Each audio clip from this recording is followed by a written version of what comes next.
마라나타 반갑습니다. 투어 요한계시록 제6회 방송입니다.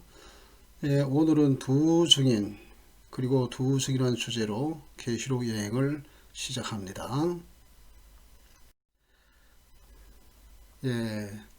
지금 여러분이 보시는 그림은 본문에 나오는 두 증인을 표현한 것인데요.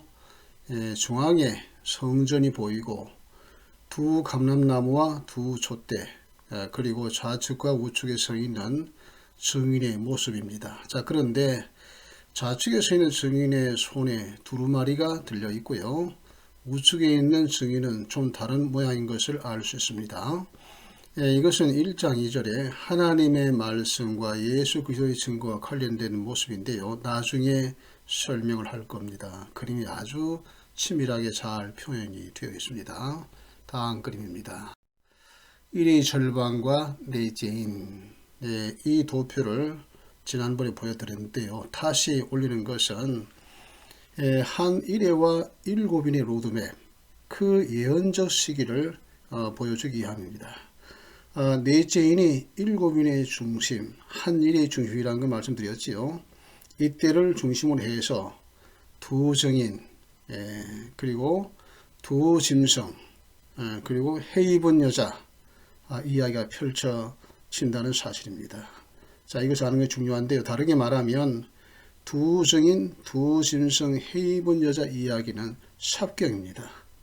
자, 이 삽경은 본경, 말하자면 첫째, 둘째, 셋째 그 인이 본경인데 그 인의 어떠한 시기에 이 삽경이 들어가는 겁니다. 그래서 이들 삽경 위치는 바로 넷째 인이라고 하는 사실을 제가 보여드리기 위해서 이 도표를 지금 여러분에게 올려드리는 겁니다. 다시 보시죠. 두 증인의 활동을 본문이죠. 두 증인의 정체가 뭐냐? 4절에 나옵니다. 이는 이 땅의 주 앞에 서는 두 감람나무와 두 촛대니 이렇게 되어 있습니다. 두 감람나무 두 촛대는 신구약 교회를 대표하는 증인입니다. 선지자들이죠. 자, 감람나무는 구약 교회를, 촛대는 신약 교회를 가리키는 겁니다. 두 감람나무는 스가랴서에 나오지요. 기름 부음을 받은 총독 스룹바벨과 대제사장이 여호수아를 가리키며 나와 있는데요. 따라서 두 증인은 기름 부음 받은 자로 하나님 앞에 서 있는 선지자라고 하는 겁니다. 두 번째로 사도 요한이 두 가지를 증거했습니다. 하나님의 말씀과 예수 그리스도의 증거, 그 자기가 본 것을 다 증거하였느니라 1장 2절에 나오지요. 여기 하나님의 말씀은 구약 성경을 말합니다. 그때 당시 신약 성경이 없었지요. 방금 그림에 보면 좌측 증인이 틀고 서 있는 두루마리 성경을 말하는 겁니다. 예수 그리스도의 증거, 사도 자신이 그리스도의 증거자였음을 여러분이 아실 겁니다. 이 같은 사실이 두 증인은 신구약 교회를 대표하는 선지자라는 사실을 알 수가 있습니다. 자, 그 다음에 이 두 증인은 기록된 예언된 선지자들이라고 하는 사실이에요. 다른 선지자들과는 달리 예언된 선지자, 기록된 선지자. 우리 주님의 초림 시 한 명의 증인이 있었습니다. 세례 요한입니다. 근데 세례 요한이 기록되었지요. 이사야 40장 3절에 광야에 외치는 소리. 누가복음, 요한복음 다 나옵니다만은 그 다음에 말라기서 3장 1절에 여호와의 사자로 그렇게 지칭되는 기록된 선지자였지요. 그래서 말라기 3장 1절에 만군의 여호와가 이르노라 보라 내가 내 사자를 보내리니 그가 내 앞에서 길을 준비할 것이요 메시아의 길을 준비하는 자로 그렇게 소개되고 있어요. 자, 그런데 예수 그리스도의 재림시 두 명의 증인이 나오는데 바로 이 11장의 증인이 그렇습니다. 이스라엘과 교회의 대표입니다. 그리고 이 두 증인이 모세와 엘리야의 그 영성과 권능을 가지고 메시아의 길을 평탄케 할 것이다 하는 겁니다. 심판을 선포할 거예요. 회개를 촉구할 겁니다. 그리고 다시 오신 메시아를 아주 힘있게 증거하겠지요. 그런 일을 하게 될 겁니다. 자, 그 다음에 두 증인이 활동하는 시기가 있습니다. 이것은 전 3년 반, 그러니까 1260일입니다. 1260년이 아닙니다. 어떤 곳에서는 뭐 1260년까지 느려버리는데요. 뭐 그렇지 않습니다. 1260일입니다. 한 일의 시작에 등장을 하지요. 그래서 현재 두 증인이 스탠바이 중에 있을 것이다. 그 다음에 증인의 무대가 어딥니까? 분명히 여기서 밝혀주고 있는데 주께서 십자가에 못 박히신 곳이라 그렇게 되어 있습니다. 이것은 뭐 문자 그대로 받아들여야 됩니다. 예루살렘입니다. 예수님께서 예루살렘에서 못 박히셨지요. 그 증인의 무대가 예루살렘이라고 하는 사실입니다. 그런데 영적으로 하면 소돔이라고도 하고 애굽이라고도 하니 그런 말을 쓰고 있는데요. 이것은 두 명의 선지자 증인들이 사역을 하게 될 때에 그 예루살렘 또는 이스라엘이 이와 같이 소돔과 애굽과 같이 되어버릴 것을 말하고 있어요. 참고로 텔아비브는 매해 소돔의 축제가 열리고 있습니다. 매해 수십만이 운집을 하는데요. 제가 재작년인가 뭐 3년 전인가 그 기록을 뉴스를 보니까 20만 명이 모였더라고요. 그런데 텔아비브시에서 그 모든 소요 경비를 지원한다. 그런 이야기도 들었습니다. 자, 애굽이라고도 하니 애굽은 대표적인 우상의 도성입니다. 우상 숭배의 본질이 뭡니까? 물질 숭배입니다. 물질 숭배로 그렇게 가면 어떻게 됩니까? 그 사회가 도덕적으로 타락하지요. 자, 그래서 주님께서 참 초림을 했었을 당시에도 예루살렘이 정말 참 타락한 도성이었고, 심지어는 종교 지도자들조차도 예수님을 자신들의 메시아로 알아보지 못하는 영맹이었다 하는 겁니다. 그만큼 타락해 있었다는 사실. 그런데 다시 주님께서 오실 때는 더 그러하다라고 하는 거예요. 그러니까 소돔의 문화가 창궐한 그때 오신다는 거예요. 소돔의 문화가 뭡니까? 반역과 신성모독의 극단이죠. 하나님의 심판을 초래한 시대적 징조입니다. 오늘 전 세계가 소돔화되고 있죠. 그래서 하나님의 도성인 예루살렘이 소돔과 애굽 같은 타락한 죄의 도성이 되어버린 그러한 때에 두 증인이 출현한다라고 하는 사실입니다. 자, 그리고 두 증인이 베옷을 입었다고 했지요. 세례요한과 같이 슬픔과 애통을 표현하는 겁니다. 그러면서 회개를 선포하지요. 자, 소돔.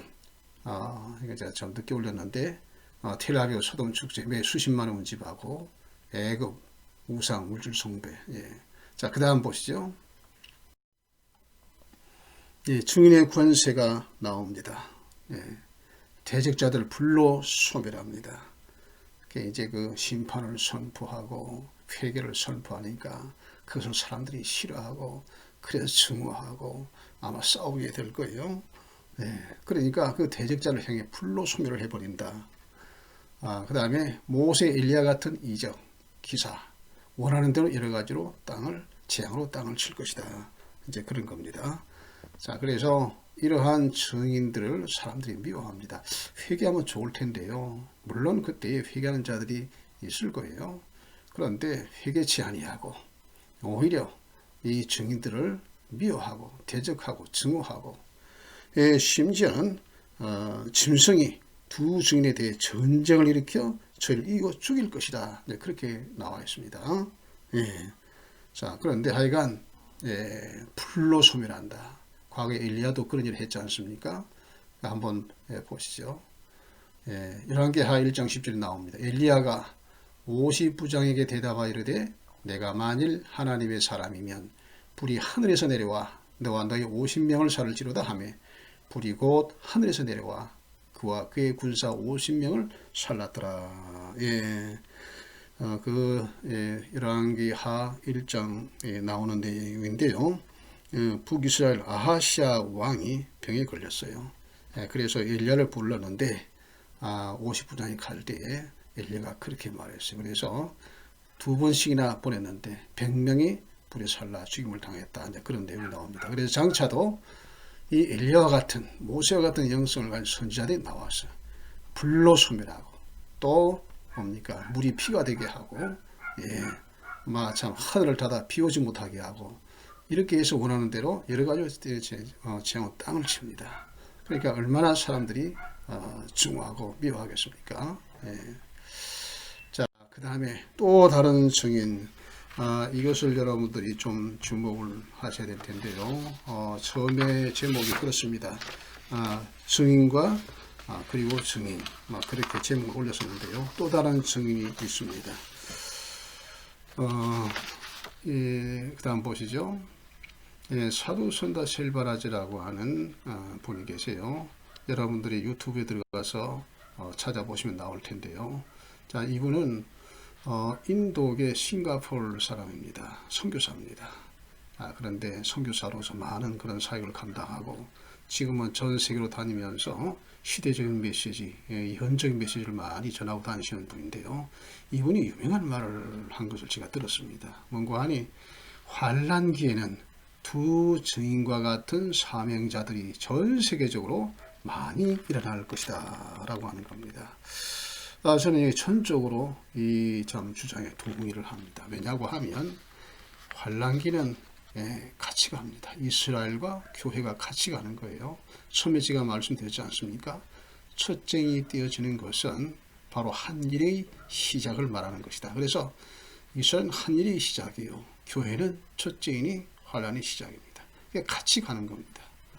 자, 그래서 이러한 때에 두 증인이 예루살렘을 중심으로 전 세계를 향하여 심판을 선포하고 그래 하겠지만은 또 전 세계 교회들이 많은 그러한 사명자들이 나타나서 두 증인과 같이 참 복음을 전할 것이다. 회개를 선포할 것이다 하는 겁니다. 그렇게 되어질 것으로 믿습니다. 자, 그런데 우리가 상식적으로 생각해 보면 말이죠. 지난번에도 제가 말씀드렸습니다만 만약에 이 첫 증인이 띄어질 때에 깨어있는 성도 다 알 거예요. 그리고 큰 충격을 받을 겁니다. 그래서 정신을 차릴 거예요. 이제는 이 7년 대환란이 왔다. 정신을 차리고 여러분 스스로 믿음을 점검하게 될 것이고 말입니다. 자, 그리고 그런 상황에서 여러분이 어떤 행동을 취하겠습니까? 가장 중요한 것. 자, 자기 가족들 중에 어떤 남편이 믿지 않는다거나 아내가 믿지 않는다거나 또 자녀들에게 이웃에게 복음을 전할 거 아니겠어요? 이 때가 얼마 남지 않았다. 주님께서 곧 오신다. 예수 믿어야 된다. 회개해야 된다. 그렇게 하지 않겠어요? 충분히 우리가 상상할 수 있는 겁니다. 자, 그래서 신실한 성도는 그렇게 될 거예요. 자, 그런과 동시에 정말로 사명을 받은 많은 사람들이 전 세계에서 일어날 거예요. 두 증인과 같이 말이죠. 자, 그러면 근거가 무엇이냐? 두 촛대. 그 계시록 1장 2절에는 일곱 촛대는 일곱 교회니라 그랬어요. 그래서 교회를 대표하는 증인도 있음과 동시에 전 세계에 이렇게 참 교회 안에서 두 증인과 같은 그런 사명자가 일어날 것이라고 하는 것은 우리가 믿을 수가 있죠. 두 번째, 이스라엘과 교회는 한 나라의 공동체입니다. 이스라엘은 국민주권 영토가 있어서 이 세상에서도 나라로 인정이 됩니다만은 그러나 한 나라의 백성이에요. 그래서 교회는 이 세상 나라가 말하는 그러한 참 체제가 아니죠. 그래서 무형의 나라입니다. 하나. 그런데 이스라엘 교회는 한 나라의 공동체예요. 우리가 그 계시록 마지막 부분에 가보면 하늘에서 도성이 내려오죠. 새 예루살렘 도성이 내려옵니다. 자, 그런데 그 새 예루살렘 도성의 기초석이 무엇입니까? 12보석으로 된 기초석이 있는데 그 기초석에 12제자의 이름이 적혀 있습니다. 그리고 그 예루살렘 도성 사면에 세 문이 나 있죠. 그래서 종합 12문인데요. 그 12문에 이스라엘 12지파 이름이 새겨졌다고 되어 있지 않습니까? 뭐를 말하는 겁니까? 이스라엘 교회가 하나가 되는 걸 말하는 겁니다. 그게 공동체예요. 자, 그러므로 이스라엘의 예루살렘에 두 증인이 나타나 전 세계를 행하여 심판을 선포하고 증인의 사명을 감당한다라고 하면 전 세계 교회에 그와 같은 사명자가 일어날 것이라고 하는 것은 우리가 충분히 참 인정할 수 있는 일 아니겠어요? 그렇습니다.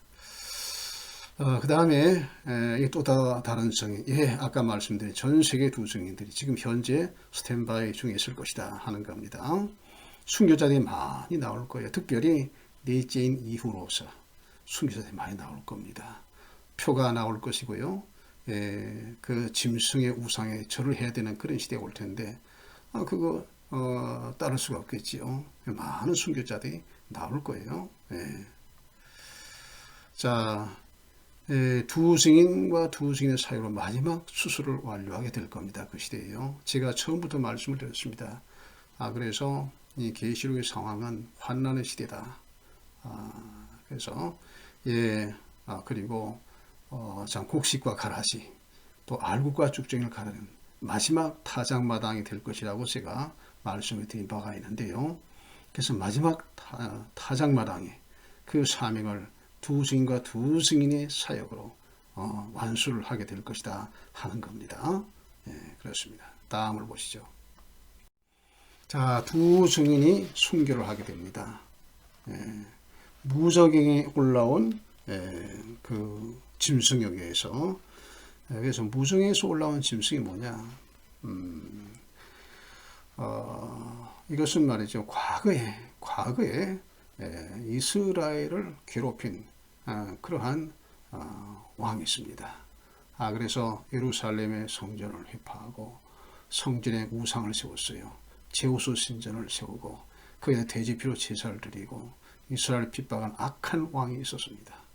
안티오쿠스 에피파네스는 그 짐승의 영이 다시 올라오는데 무저갱에서 올라오는 겁니다. 자, 그래서 그 짐승이 넷째인 때일 때에 올라오게 되는데요. 그때 적그리스도가 어떻습니까? 처음엔 평화의 사람으로 나타났다가 죽임을 당합니다. 피살되게 되지요. 지난번에 말씀을 드렸습니다. 그런데 얼마 있다가 다시 살아납니다. 무저갱에서 올라온 짐승의 양이 그에게로 들어가서 살아나게 되는데, 자, 이것은 우리 주님의 부활을 흉내내는 거예요. 자, 그래서 다시 살아나게 되면 온 세계가 얼마나 놀라겠습니까? 뉴스가 연일 방송을 하게 될 겁니다. 자, 그래서 거짓 선지자가 땅에서 올라온 짐승이 말이죠. 누가 이 짐승 같은 자가 있겠느냐? 이 짐승을 위하여 우상을 만들라. 그런 일을 한다고 되어 있지요. 하여간 그 무저갱에서 올라온 짐승에 의해서 이 두 증인이 순교를 당한다 하는 겁니다. 그 다음에 증인들의 시체를 3일 반 동안 큰 성길에 방치한다. 8절에서 9절까지 나오는 내용인데요. 저희 시체가 큰 성길에 있으리니 그랬어요. 그리고 백성들과 족속과 방언과 나라 중에서 사람들이 그 시체를 사흘 반 동안 목도하며 무덤에 장사하지 못하게 하리로다. 이제 그 무덤에 장사하지 못하게 하는 것은 이제 그 시체를 모독하는 그런 것도 됩니다만은 이제까지 우리를 괴롭혔던 자들을 보라. 우리가 그들을 이겼다. 그런 걸 보여주기 위해서 아마 그렇게 하는 것 같아요. 자, 전 세계에서 두 증인의 죽음을 보고 기뻐합니다. 자, 10절에 보면 이 두 선지자가 땅에 거하는 자들을 괴롭게 한 거로 땅에 거하는 자들이 저의 죽음을 즐거워하고 기뻐하여 서로 예물을 보내리라 하더라. 너무너무 기뻐해서 예물까지 보낸대요. 자, 이런 상황이 벌어지는 겁니다. 자, 다음 두 증인의 부활입니다. 두 증인의 부활. 3일 반 후에 11절에 나옵니다. 하나님께로부터 생기가 저희 속에 들어가매 저희가 발로 일어서니 구경하는 자들 크게 두려워하다 두 발로 일어섭니다. 3일 반 후에 말이죠. 자, 그 다음에 하늘부터 큰 음성이 들려 12절에 나옵니다. 이로 올라오라 함을 저희가 듣고 구름을 타고 올라가니 저희 원수들도 구경하더라. 구름을 타고 승천을 한다 하는 거죠. 그 시에 큰 지진이 나서 성 10분의 1이 무너지고 문자 그대로 우리가 이해해야 됩니다. 예루살렘 성이 10분의 1이 무너질 것이다. 지진에 죽은 사람이 7천이라고 남은 자들이 두려워하여 영광을 하늘의 하나님께 돌려 그때야 비로소 놀라고 두려워하여서 하나님께 영광을 돌린다. 그런 내용인데요. 예, 탑 뉴스가 될 겁니다. 탑 뉴스가 될 거예요. 중계될 겁니다. 전 세계 사람들이 TV를 보고 다 알게 될 거예요. 그런데 이것이 전 세계 성도들에게 각성을 일으키는 겁니다. 예. 자, 주의 종들이 말이죠. 증인들이 저렇게 죽임을 당하고 그러나 부활했다. 그래서 참 전 세계 모든 성도들과 특별히 참 증인의 사명을 감당하는 자들이 뭡니까? 큰 도전을 받게 될 거예요. 저렇게 고난을 당하고 죽임을 당할지라도 주님이 다시 살리신다. 부활한다. 자, 그러한 것을 바라보면서 참으로 목숨을 걸고 순교를 각오하고 복음을 전파하겠지요. 다음을 보시죠. 청량의 때 1절에서 2절까지인데요. 이거 처음에 제가 올렸어야 하는 것인데 제가 연구를 해보니까 나중에 올리는 것이 좋겠다 해서 지금 올리는 겁니다. 11장 1절 2절에 이렇게 나와 있습니다. 또 내게 지팡이 같은 갈대를 주며 말하기를 일어나서 하나님의 성전과 제단과 그 안에서 경배하는 자들을 청량하되 성전 밖 마당은 청량하지 말고 그냥 두라. 이것을 이방인에게 주었은즉 저희가 거룩한 성을 42달 동안 짓밟으리라. 다 보시죠. 청량이라고 하는 것이 무엇이냐? 성별한다, 보호한다, 또 소유를 의미합니다. 자, 청량의 대상이 있습니다. 성전 안에서 경배하는 자들을 청량하는 거예요. 청량에 제된 자들이 있습니다. 성전 밖 마당. 그러니까 참 믿음, 참 삶이 없는 자, 믿음의 삶이 없는 자를 상징하지요. 자, 그 다음에 청량의 목적이 왜 청량하느냐? 성전 성도와 마당 신자를 분리해 버리는 겁니다. 이게 청량의 목적이에요. 이사야서 1장 12절에 너희가 내 앞에 보이러 오니 이것을 누가 너희에게 요구하였느냐? 내 마당만 밟을 뿐이니라. 형식적인 신자가 있습니다. 하나의 종교 생활을 하는 자, 전혀 거듭난 사실이 없고요. 하나의 그 종교적인 그러한 것으로 행위를 하는 그런 사람. 그러니까 이런 것은 알곡과 쭉정이를 가르는 데에 쭉정에 해당하는 것이 되겠지요. 자, 그렇게 해서 성전 성도 그리고 마당 신자를 분리해 버리는 그러한 것이 청량의 때라고 하는 거예요. 자, 두 증인과 두 증인의 사역으로 그렇게 분리해 버린다라고 하는 의미인 겁니다. 자, 그래서 이 환란 시대에 정말로 알곡과 죽정이가 완전히 분리되어져 버리는 그러한 때가 될 거라는 거죠. 자, 그래서 이제 이러한 것을 통해서 우리에게 경고를 주는 겁니다. 정말로 슬기로운 다섯 처녀와 같이 항상 준비하고 있는 그러한 성도, 그런 자가 되어야 될 것을 말씀하고 있는 거 아니겠습니까? 다음을 보시죠. 제3성전 실제 장소를 좀 설명을 해드리겠습니다. 이미 이 부분에 대해서는 아시는 분들이 많이 있을 건데요. 그래도 한번 좀 살펴보기를 원합니다. 청량과 관련해서 지금 말씀을 드리는 것인데요. 제3성전은 현재 그 오마르 사원 북쪽에 세워질 수 있다, 이런 겁니다. 왜냐하고 하면 고고학자들이나 연구하시는 분들이 실제적인 그 솔로몬 성전터가 오마르 사원 거기가 아닌 그 사원으로부터 북쪽에 좀 떨어진 곳에 실제로 그 터가 있다. 그래서 그것이 사실이라고 하면 협상을 통해서 이 제3성전을 그 북쪽에 세울 수도 있다라고 하는 겁니다. 가능성이 있는 얘기죠. 자, 그렇다고 하면 성전 마당 쪽은 오마르 사원이 되는 것이죠. 오마르 사원이나 또 제3성전 사이가 될 수도 있는 것이고요. 자, 이렇게 된다고 하면 그들이 거룩한 성을 42달 동안 짓밟으리라고 하는 예언이 성취되는 것이죠. 자, 이러한 것을 여러 분들이 말하고 특별히 어빈 백스터 목사님도 그걸 주장합니다. 미국의 방송 설교자로 잘 알려져 있는 분이죠. 하여간 지금 상황이 그러합니다.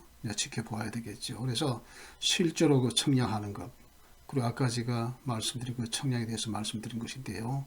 자, 이런 것도 우리가 참 아는 것이 중요하다 생각해서 올립니다. 자, 다음을 보시죠. 자, 이사야서 28장에 나오는 말씀을 제가 좀 언급을 하고 넘어가려고 합니다. 넷째 인에서 하늘의 언약이 파괴되고 두 중이 순교를 하는 그런 상황. 그래서 그 언약을 세웠지만 폐기되고 그것과 관련해서 이 말씀을 올려드린데요. 나는 정의를 청량줄로 삼고 공의를 저울줄로 삼으니 우박이 거짓의 피난처를 소탕하며 물이 그 숨는 곳에 넘칠 것인즉 너희가 사망과 더불어 세운 언약이 피하며 수올과 더불어 맺은 맹약에 서지 못하며 넘치는 재앙이 밀려올 때에 너희가 그들에게 밟힘을 당할 것이라. 이 말씀은 과거 유다 왕국이 아수르의 침략을 두려워해서 애굽과 동맹을 맺은 것을 책망하는 내용입니다.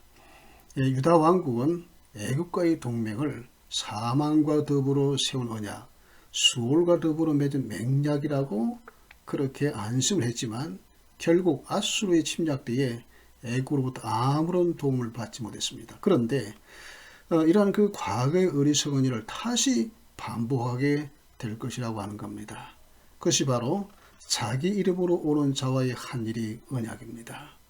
그래서 연이라고 하는 것이 중복되는 것이 있습니다. 그래서 중복계시라 그런 것인데요. 한 연이 중복되어 성취된다라고 하는 것이죠. 이런 상황입니다. 자, 그래서 자기 이름으로 오는 자의 한 일의 언약, 그 평화 조약은 폐기되고 적그리스도의 군대에 의해 국가적인 멸절의 위기를 당하게 될 겁니다. 이스라엘이요. 그래서 과거의 역사를 반복한다는 겁니다. 그러나 그러한 대환란을 통해서 이스라엘은 비로소 회개하고 하나님께로 돌아올 거예요. 국가적인 민족적인 회개가 있을 겁니다. 여기에 대해서 스가랴서 12장 10절에 보면 이런 말씀이 있습니다. 내가 다윗의 집과 예루살렘 주민에게 은총과 관고하는 심령을 부어주리니 그들이 그 찌른 바 그를 바라보고 그를 위하여 애통하기를 독자를 위하여 애통하듯 하며 통곡하기를 장자를 위하여 통곡하듯 하리라. 이런 말씀이 있어요. 자, 그래서 미리 이것도 예언되어 있습니다. 국가적인 대대적인 회개가 있을 것이다. 그래서 그리하여 온 이스라엘의 구원을 얻으리라고 하는 로마서 11장의 말씀이 성취되는 것이죠. 그래서 참 이것이 하나님의 사랑이고 궁일입니다. 그런 고난을 통해서 회개하게 만들고 다시 하나님의 백성으로 그렇게 참 받아들이는 그런 하나님의 궁일 사랑을 볼 수가 있지요. 자, 다음 시간에는 두 짐승에 대하여 말씀을 나누기로 하지요. 여기까지입니다.